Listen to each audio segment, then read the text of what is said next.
starting from 12 o'clock. So catering area, you will just go to the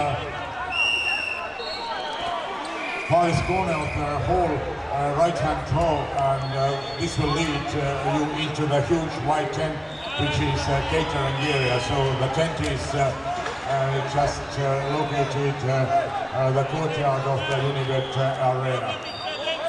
So behind the 15th and 16th mat, there is draw and entrance, back door of the hall, and through back door, the right-hand back door, you will enter to the catering tent.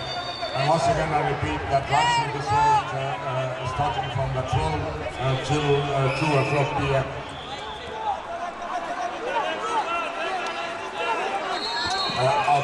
Обед подается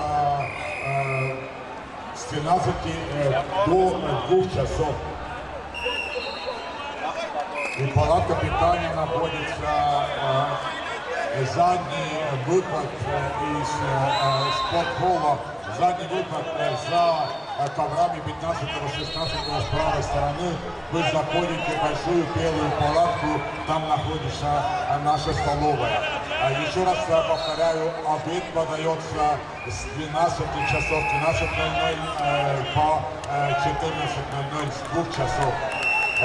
Toitlustusala asub Unibet Arena mattide 15-16 taga, parempoolne uks väljub Unibet Arenat ja sisenete suurde toitlustustelki. Lõuna serveeritakse täna ajavahemikul kella 12-st kella 2-ni. Lõuna serveerimise aeg kella 12-st kella 2-ni. Toitlustusala, toitlustustelk asub 15-16 mati taga parempoolsest uksest väljute hallist ja sisenete koheselt toitlustustelki.